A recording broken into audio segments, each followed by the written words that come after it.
Thank you, Madam Chair, and Chief PNP, maraming salamat po. No? Gusto ko lang hong sabihin na nandito kami para suportahan po kayo, pati yung laban nyo, laban sa droga. Minsan, nakakapikon minsan pag gumagawa ka ng tama at may mga dalawang balita na nag-hamper dun sa inyong nais ma-accomplish. Balikan ko lang po yung unang punto na aking nire-raise dito, no, tungkol dun sa resisting arrest and yung kahalagahan ng training. By the way, gusto ko lang hong sabihin, Chief PNP, nung nasa TESDA po tayo, yung training for security guards, kino-coordinate po ito sa PNP. At yung buong training regulation, pasado dapat sa PNP. Kaya nagulat po ako na yung sarili nyo palang training, wala ho kayong control. Kaya muli, we wanted to give you that support para muling maibalik ito sa PNP. Sir, kanina naitanong ko yung sa training, after the training, yung natanong ko rin yung psych evaluation test, kung namomonitor po natin ito. Regular po ba to? Baka may kailangan pa kayo sa amin na kailangang ponduhan o lagyan ng item, yung periodic drug testing, yung pong pag-a-update. Dahil ito po, lahat ng pinag-uusapan natin the past couple of minutes, umiinog po o umiikot doon sa mga protocols. So again, na-update po ba sila? Paano po yun? Yung update ng jurisprudence, yung relevant rules. Because we wanted to make sure na mula ho nung naging PNP chief kayo, tumaas lalo yung tingin sa mga kapulisan, gusto natin masiguro na manatili ito at na tuwing makakakita tayo ng pulis ngayon sa kalye, hindi na tayo tumataas ng kamay. Salamat po. Your Honor, first of all, we would like to thank you sa support mo sa aming matagal na po naming mithiin yan na maibalik sa amin yung training. Sana mapabilisan po ninyo, Your Honor. At regarding sa neuropsychiatric test, Your Honor, this is regularly being done when the police applies to become a policeman, undergo po siya ng neuro. During promotions, pang PO1, ma-promote siya ng PO2, hindi siya ma-promote kung hindi siya mag-undergo ng another neuro. Dahil hindi natin alam, along the way, pang PO1, nabuang siya, nasiraan siya ng bait. So, kailangan, bago natin siya promote, papasan naman siya ulit ng neuro. Then, every promotion yan, nagkakandak po kami ng neuro. Tungkol po dun sa pag-update ng jurisprudence, yung relevant rules, paano po natin ito ginagawa and we make sure na nakakababa ito hanggang dun sa grassroots level ng kapulisan?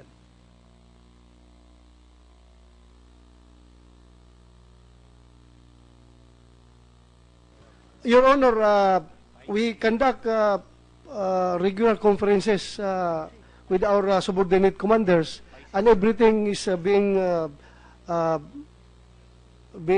passed on down the line hanggang sa police station level. Meron tayong every Monday flag raising, meron tayong PIC, Police Information Continuing Education.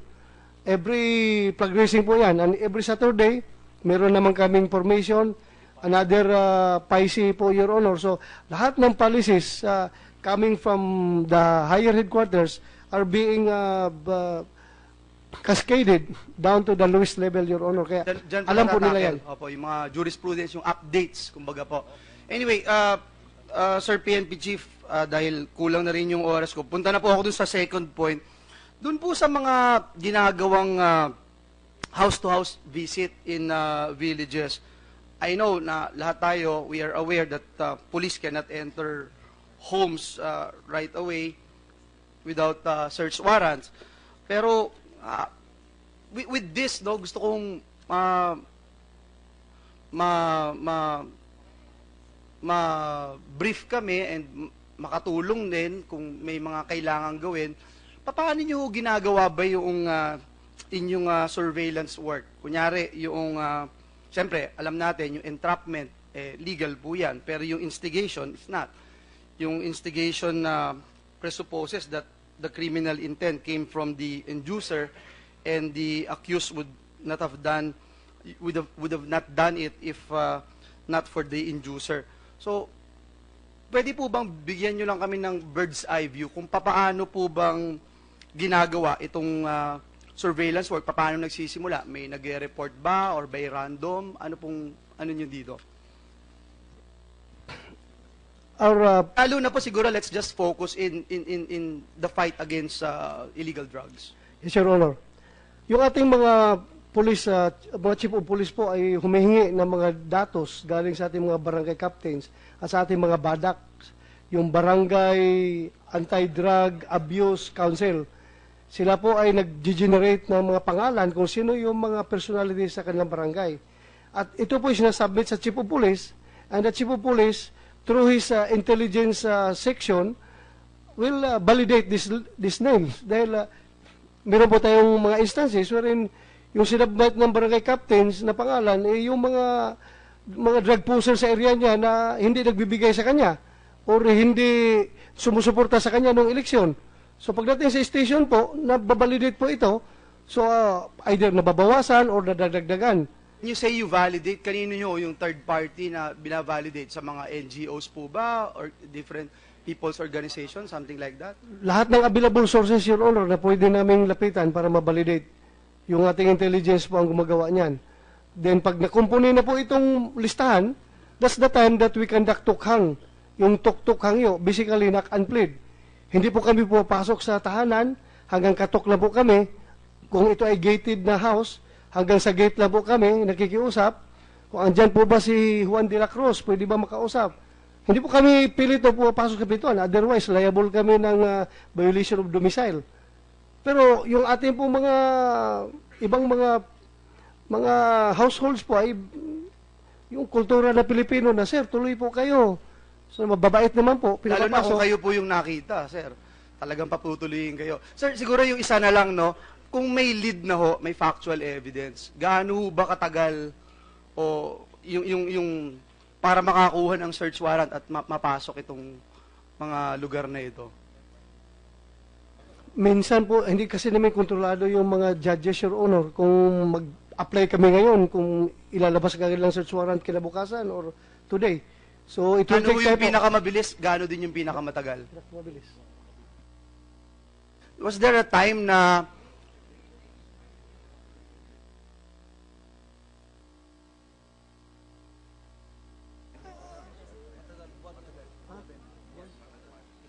Your Honor, ang pinakamabilis po ay pwedeng 3 days at 1 day? Sir, kasi kung Sa, Your Honor, merong 1 day, merong 3 days, merong 5 days. Depende po sa, merong months, depende sa judge, Your Honor. yun yung gusto kong ipunto dito, Chief PNP, no? Kung 1 linggo, 1 buwan, bago lumabas yung warrant of arrest, edi matiktikan lang noong papasukin nyo ito, napakadali para umiwas, umalis, o mag-impake ng mga illegal drugs na kanilang yung mga gawain po nila, no, Chief PNP. So again, napaka-hirap talaga nung trabaho po ninyo, and sana mabigyan nyo kami ng maraming mga impormasyon tungkol dito para matulungan po kayo, hindi lamang po doon sa pagbibigay ng mas mataas na sweldo, yung training, talagang napaka-importante po niyan. At kami naman po, talagang gusto namin paalam sa inyo, dun sa kapulisan natin, na we are with you in this warpath of this administration against illegal drugs. It's just that kailangan talaga rin, uulitin ko po yung kaninang sinabi ko, simultaneously, hindi lang yung dun sa war on drugs, kundi tignan din natin maigi talaga itong vigilante killings, kasi napakahalaga din po na may pakita natin, hindi lang sa ating bayan, kundi sa ibang bansa, na ginagawa natin yung tama, at ang pinopromote lang talaga natin ay yung kapayapaan. Muli, Chief PNP, maraming salamat po sa inyong patience. 2 araw na po kayo dito. We are hoping and praying na hindi nasasayang yung panahon ninyo, at hindi rin na-hamper yung momentum ng ating kapulisan para labanan itong illegal drugs. Maraming salamat po. Thank you, Senator Joel. Before I call on Senator Manny, you're the next in line. May isang punto lang po. Yang Operation Tokhang nyo po, are all of these covered by search warrants? No, Your Honor. When do you secure search warrants? When we conduct raids on suspected drug personalities, Your Honor. When you conduct raids? Yes, Your Honor. And of course, hindi naman lahat yan, o marami dyan, na meron kayong arrest warrants. Pwede rin, Your Honor. Kailan ho tayo nakakakuha ng arrest warrants? Kailan ho tayo kailangan kumuha ng arrest warrants? At kailan ho binibigay ang arrest warrant? I just want to clarify that, kasi parang yung hindi pwede dahil one month pa yan makakuha ng arrest warrant. Hindi naman talaga ganun ang proseso sa pagkuha ng arrest warrant. I'm talking about search warrant, Your Honor. Yes, okay, search warrant. Search warrant po, Your Honor. So only in the case of raids, kayo kukuha ng search warrant. Yes, Your Honor. Pero basically, itong Oplan Tokhang nyo, you don't need a search warrant. Kasi sabi nyo nga, hindi pwedeng pumapasok Yes, Your Honor. sa bahay. Yes, Your Honor. Kasi nga, this is supposed to be just knock and plead. Yes, Your Honor.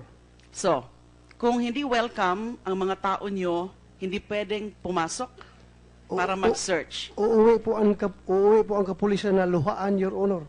Hindi pinapatuloy, hindi pinapapasok sa bahay. Wala po kami magawa. Ano ho ba ang general situation? Marami ho ba yung nagko-cooperate in the sense na pinapapasok talaga sila o maraming ayaw mag-cooperate kaya umuwi ang kapulisan ng luhaan? Sabi nyo nga po. So far, Your Honor, sa ngayon, sa nangyayari, hindi na po kailangan ang pulis pupunta doon sa bahay, magkatok. Yung mga drug personalities na po pupunta sa barangay at nagre-report. So, ang pulis po, instead na mag-house to house, ginugrupo na lang po sa isang barangay hall o sa isang covered court Okay. at doon kinakausap at So, one sabi time. nyo nga may mga voluntary na nag-give up. Yes, Your Honor. Do you call them surrenderies? Eh, Anong tawag niyo po doon? Kapag kusa na lumalapit sa barangay o sa pulis, in other words, you don't need Oplan Tokhang, anong tawag niyo po sa kanila? Please help us find the term, Your Honor. We can call them reformists, surrenderers, because based on their testimonies, they really said, Sir, surrender na po ako dahil takot ako mamatay. Ako po isang puser, matagal na po ako nagbibinta ng droga, magbagong buhay na po ako. Opo. Actually, ang dami ko pa pong tatanong sa punto na yan, kaya lang nahihiya po ako sa mga kasamahan ko. So later siguro ako yung last na magtatanong. So uunahin muna po natin. The next in line is Senator Manny